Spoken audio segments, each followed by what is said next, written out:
Son tiempos de pensamiento único, de grandes cadenas de noticias que monopolizan la verdad, de nubarrones grises que cubren nuestro sueño.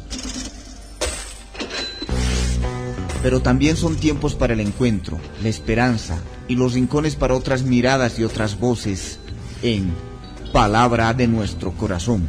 ¿Quién dijo que todo está prohibido? Yo vengo a ofrecer mi corazón.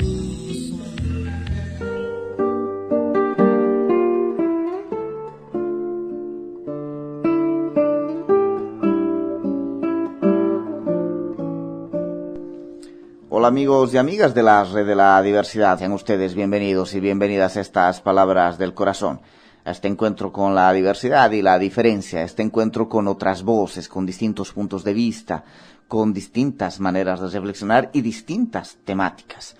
No para transmitir verdades únicas ni para cerrar los temas, sino para colocar distintas perspectivas para que cada uno de nosotros y cada una de nosotras saque sus propias conclusiones. Bienvenidos y bienvenidas a estas Palabras del Corazón.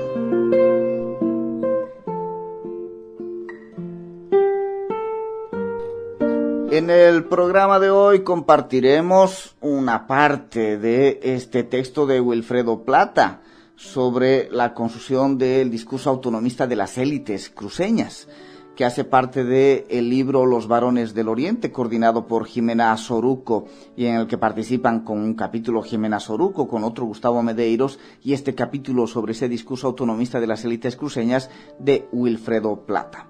Hoy conversaremos sobre la construcción de una región, cómo se construyó la noción de la región del Oriente boliviano vinculada al departamento de Santa Cruz.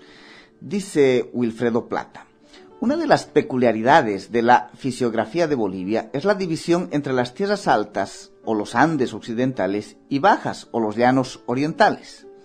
Hoy, como producto de la crisis política, esta división se ha tornado en la confrontación de dos proyectos políticos, ahondada por el desenlace de la Asamblea Constituyente, cuyo producto es un proyecto de nueva Constitución Política del Estado, aprobada por la mayoría oficialista del MAS. En contraposición se presenta la aprobación del Estatuto Autonómico de Santa Cruz. Las élites políticas e intelectuales cruceñas argumentan que esta confrontación tiene raíces históricas y se origina en el periodo colonial, aparte de que la fundación de Santa Cruz en el siglo XV fuera obra de conquistadores españoles provenientes de Asunción, Paraguay, y no del Virreinato del Alto Perú. Estas élites sostienen que la diferencia con el occidente del país radica en que los cruceños provienen de una tradición liberal individual, en tanto que en el occidente andino predominaban las comunidades indígenas de base organizativa comunal. Uno de los hilos o de los hitos de la historia que hoy es reivindicado políticamente por las élites cruceñas consiste en atribuirse exclusivamente para sí, tanto en el pasado como en el presente, la obra de ocupación y poblamiento de las tierras bajas orientales. En este acápite veremos, nos dice Wilfredo Plata, la argumentación desde la óptica histórica y desde la postura política regionalista de estas élites cruceñas. La relación de los conquistadores cruceños con estos pueblos indígenas fue de sometimiento, puesto que venían imbuidos con la idea de que eran superiores y su objetivo era obtener ganancia. En la colonia se instauró el régimen de las misiones a cargo de los jesuitas en Mojos y Chiquitos, donde por orden expresa del rey estaba prohibida la entrada de los españoles a estos territorios. Sin embargo, en el periodo republicano, esta epopeya de conquista y ocupación de los cruceños del oriente boliviano tuvo su parte oscura, la agresión a los diversos pueblos indígenas. Más adelante, nos dice Wilfredo Plata, presentaremos dos luchas emancipadoras contra la acción conquistadora de las élites cruceñas. La primera en respuesta a los enganches de mano de obra indígena para la industria de la goma en el noreste amazónico, y la segunda con el pueblo guaraní en la región chaqueña. Los cruceños conquistan el oriente, nos plantea Wilfredo Plata, para ver que hace parte de ese discurso de las élites cruceñas. Corría el siglo XVI, cuando la ciudad de Santa Cruz fue fundada el 26 de febrero de 1561, por Ñuflo Chávez. El Estado colonial, con sede en la audiencia de Charcas del Virreinato de Lima, había resuelto darle un papel a los cruceños. Les ordenaron, con exclusión de toda actividad, a enfrentar a los chiriguanos que impedían la comunicación entre la sede audiencia, la sede de la audiencia de Charcas del Virreinato de Lima, y Potosí, poniendo en riesgo la pacífica explotación argentífera del Cerro Rico. Esa era la única tarea que complacía los deseos imperiales, o sea, se había dado esa tarea a los cruceños. A pesar de este papel designado por el Estado colonial, José Luis Roca, en el año 2003, al reconstruir la historia regional cruceña, señala que los cruceños desobedecieron esta orden y decidieron más bien emprender la ardua tarea de ocupar la extensa geografía de las tierras orientales. Roca, al construir esta historia épica y gloriosa de los cruceños como protagonistas de linaje en la historia de conquista y dominación del extenso territorio del oriente boliviano, plantea desde la perspectiva histórica dos elementos centrales del proyecto autonomista de las élites cruceñas. Primero, al referirse a la desobediencia del rol asignado por el Estado colonial a Santa Cruz, y al caracterizar al cruceño como gente andariega y audaz, señala que los cruceños siempre tuvieron un espíritu independiente. Por eso la historia cruceña es una historia de permanente lucha por preservar esa cualidad frente al poder estatal centralizado. Segundo, plantea que los cruceños, con su espíritu independiente, forjaron un proyecto político centrado en la región cruceña, con influencia en todo el oriente boliviano. Por ello, al construir la historia política cruceña, fija la postura de que la historia boliviana es la lucha de las regiones frente al Estado centralista. Roca, al escribir la historia regional, se esfuerza en diferenciarse y distanciarse del manejo y la historia política nacional centrada en acontecimientos de tipo político, militar, administrativo o gubernamental. En cambio, dice este autor, Roca, que quienes forjaron esa región lo hicieron siguiendo un designio humano y existencial, y no se ve en ellos un afán por apoderarse del indócil aparato estatal boliviano. Es decir, había un espíritu de independencia, de conquistar la nueva región y no de disputar el Estado boliviano. Es decir, que esa población que habría conquistado, invadido, podríamos decir también si lo leyéramos desde los pueblos indígenas, que habría conquistado el oriente boliviano, se había construido siempre desde un espíritu de independencia que no intentaba disputar el aparato estatal boliviano, que era de la sección occidental más indígena del país. Es decir, siguiendo el texto de Wilfredo Plata, a esos cruceños andariegos y audaces, solo les movía un sentido altruista y de humanidad en la tarea histórica de la ocupación de la extensa región oriental. En realidad, lo que este autor pretende hacernos ver es que una es la historia forjada por los cruceños y otra la historia de la región occidental andina del país habitada por indios. A los cruceños no les interesaba participar del aparato estatal boliviano, en clara alusión al Estado andinocentrista. En contraste, parafraseando a Ñuflo Chávez, Roca dice que los cruceños resolvieron renunciar a la búsqueda de minerales y dedicarse más bien a poblar y desencantar la tierra. A esta visión particularista de la historia regional de José Luis Roca, que pone énfasis en el protagonismo de los cruceños hispánicos, el espíritu independiente, conquistador de nuevos derroteros, cumpliendo con una misión civilizatoria, hay que agregar la visión más radical, la de Sergio Antelo, quien es parte de la inteligencia cruceña, de las élites intelectuales de Santa Cruz contemporánea, y es fundador de la denominada agrupación de tinte separatista Nación Camba. Tanto Roca como Antelo, uno desde la disciplina de la historia y el segundo desde la arena política, se proponen la tarea de construir el sujeto político histórico regional cruceño Camba, que a la vez es geográfico y étnico. Antelo, de la Nación Camba, plantea la tesis política de que Santa Cruz es diferente política, cultural, geográfica y étnicamente al resto del país. Por ello sostiene que Santa Cruz siempre luchó por no pertenecer a Bolivia, Así, durante la colonia, la República y hasta el día de hoy mantiene ese deseo de ser independiente.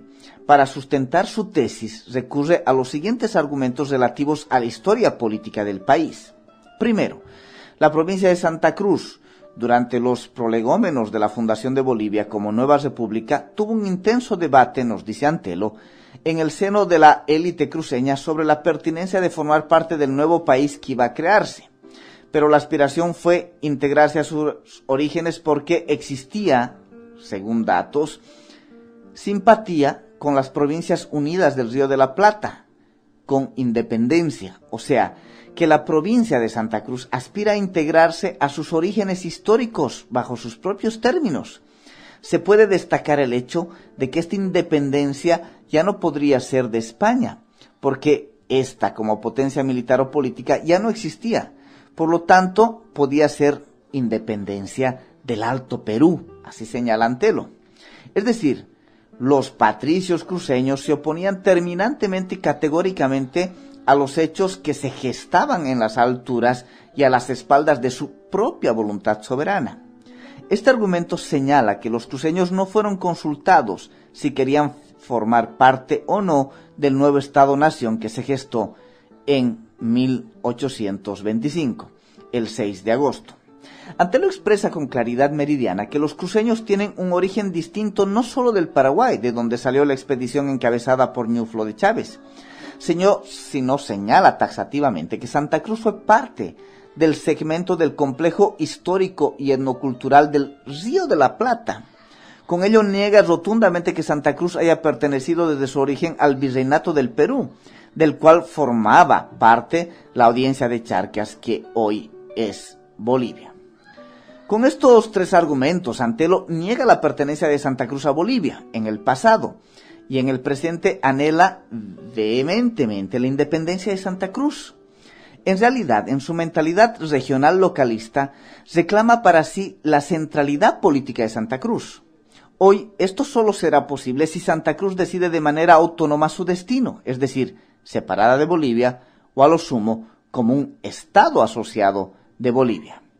El alegato histórico de Antelo, que hace parte de la nación Camba, sobre las razones de por qué Santa Cruz no debe pertenecer a Bolivia, es una interpelación histórica a las élites cruceñas y bolivianas.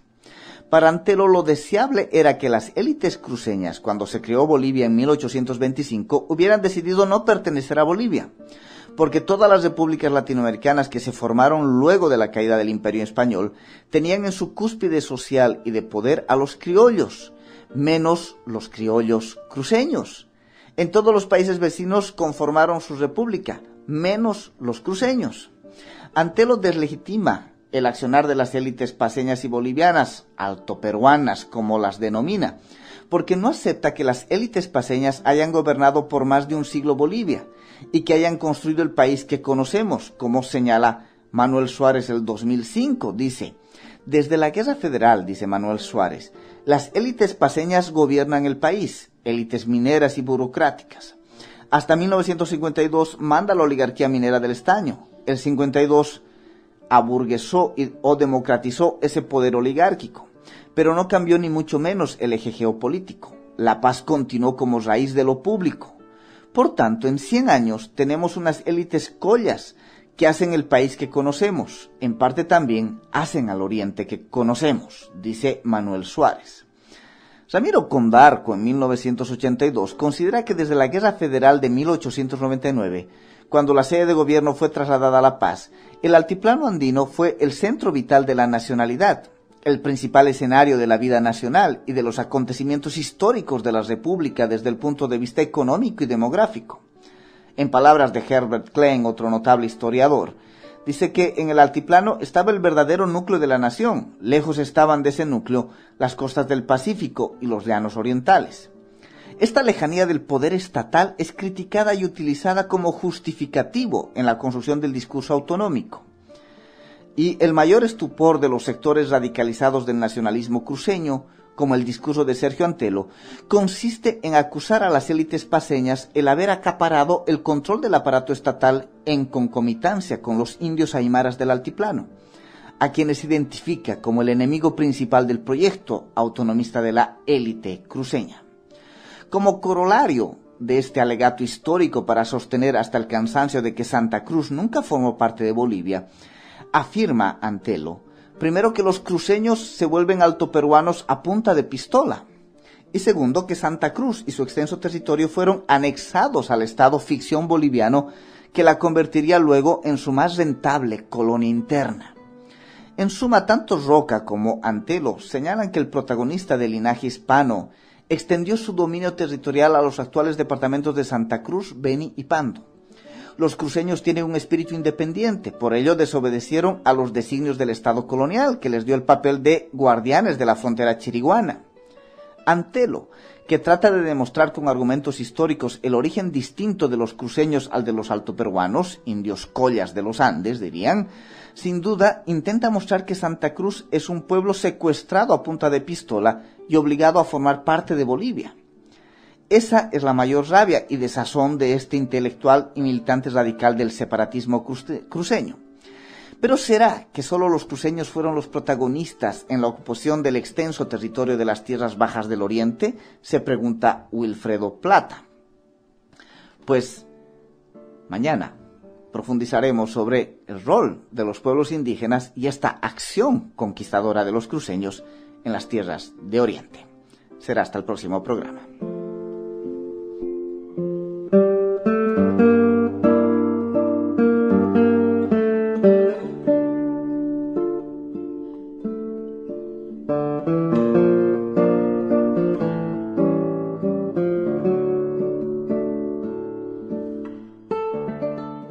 Son tiempos de pensamiento único, de grandes cadenas de noticias que monopolizan la verdad, de nubarrones grises que cubren nuestro sueño.